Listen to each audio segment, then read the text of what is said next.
Welcome to Recipes for Seven Life. In honor of celebrating Lunar New Year, my friend Rin from Rin Thai Bistro is here to help us make what?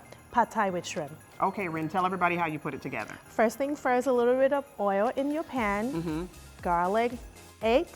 Then we put in some shrimp. Yes. Any protein that you like, but today we're using shrimp. Okay. Then we add in a little bit of bean sprout, a little bit of scallions.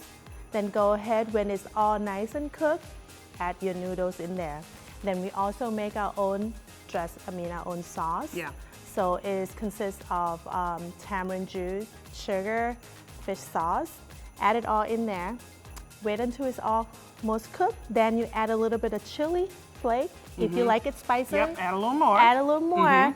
At the end, when we're almost done here, we add a little bit of crushed peanut for the I love crunch. that. I love that. And I add more bean sprout because I like bean sprout. And then you plated it, and what did you add up here? So if you like it spicier, Yeah. you would add more. And then some fresh lime juice. Yes.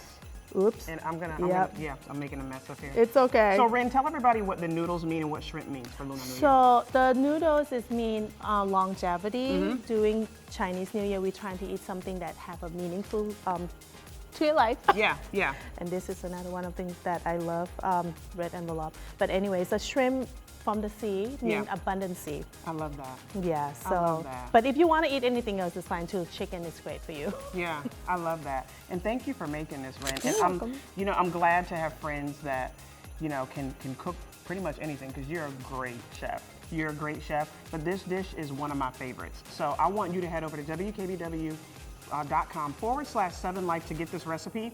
I promise your family will love it. Thank you, Rin. Thank you. Recipes for Seven Life would like to thank Close Mentor.